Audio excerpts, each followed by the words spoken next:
Pai do Senhor Jesus a todos, eu sou o pastor Leandro, um bom dia. Eu gostaria de nessa manhã deixar uma palavra, uma mensagem para os corações. Ela vai se encontrar no livro de Lucas, capítulo de número 10, versículo de número 25, uma passagem conhecida, o qual vai falar: certa vez um advogado da lei levantou-se com o propósito de submeter Jesus à prova e lhe indagou: Mestre, o que eu preciso fazer para herdar a vida eterna? Ao que Jesus lhe propôs: o que está escrito na lei e como que tu interpretas? Ele replicou: amarás o Senhor teu Deus de todo o teu coração, de toda a tua alma, em todas as suas forças e com toda a tua capacidade intelectual, e amarás o teu próximo como a ti mesmo. Então Jesus lhe afirmou: respondestes corretamente. Faze isto e viverás. O versículo de número 36, finalizando aqui para nós, é muito comprido. Qual destes três te parece ter sido o próximo do homem que caiu nas mãos dos salteadores ou assaltantes? Declarou-lhe o advogado da lei, que teve misericórdia para com ele, ao que Jesus lhe exortou: vai e procede tu de maneira semelhante. Bem, eu queria estar falando sobre a passagem rápida daquele homem, o samaritano, o bom samaritano, como alguns conhecem. A gente sabe que a história, de uma forma bem rápida, um viajante, ele vinha pelo caminho e ele caiu na mão de assaltantes.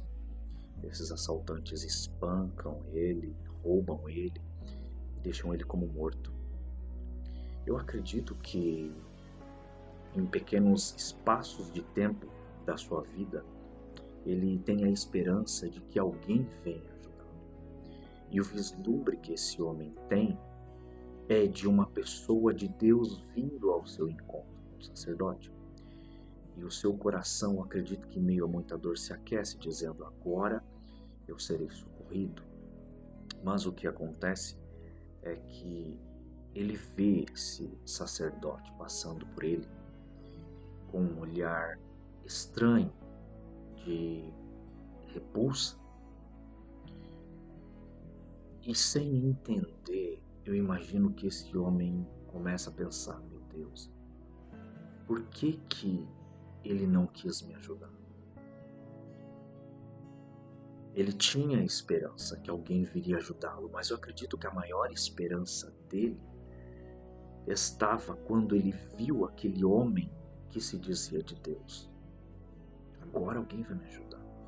Não obstante, também vem um levita, e eu imagino que ele pensa: agora sim alguém vai me ajudar. E o levita passa por ele e não o ajuda. Se esse homem tinha esperança em alguém, ele acaba de perder a sua esperança. Porque duas pessoas que se diziam ser de Deus passaram por ele e negaram-lhe socorro.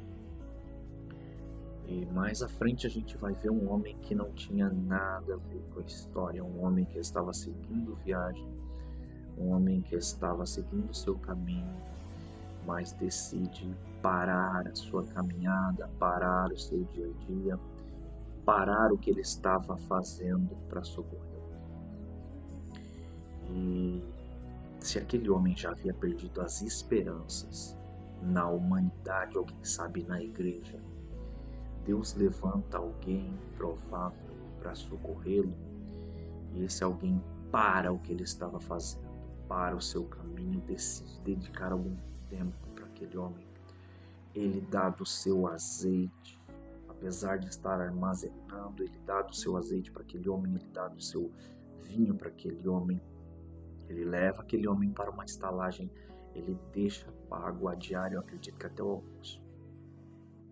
Então, às vezes, a gente ia analisando com essa história que muitas vezes há pessoas que estão olhando para a igreja, estão olhando para o povo que se diz ser de Deus, com um vislumbre de pedido de socorro ou de uma ajuda que virá, mas muitas vezes nós vivemos tempos em que, como o sacerdote, o levita, a igreja negligencia socorro a essas pessoas que estão caídas basicamente como mortas.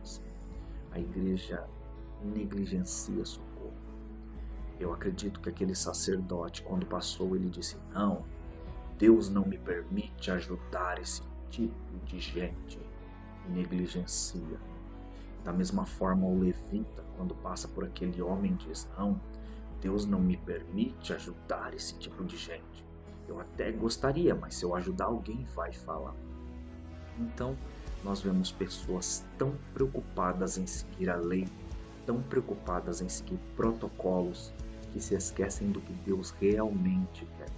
A gente vai ver em 1 Coríntios 13, se não me falha a memória, ele falando: não adianta você fazer tanta coisa sem amor. É como se não fizesse nada. E se Deus realmente determinou e decretou que não ajudasse, por que Deus permitiu um samaritano que não tinha nada a ver com a história socorrer aquele homem?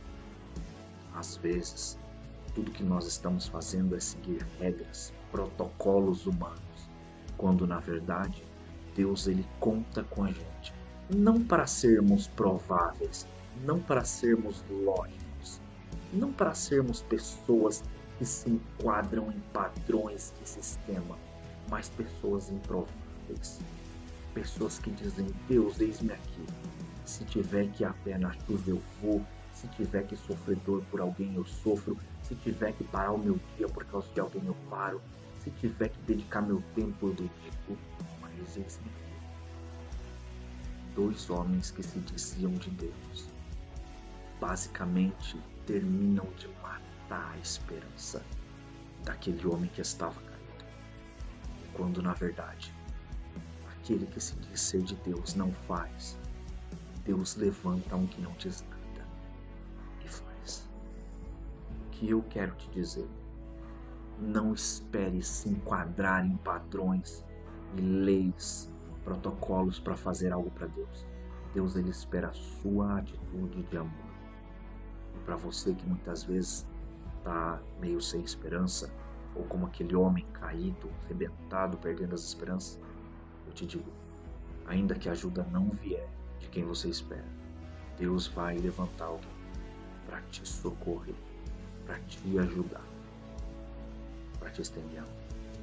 É a mensagem que eu quero deixar para o seu coração nessa manhã, para a sua vida, sua casa, sua família. Eu sou o pastor Leandro.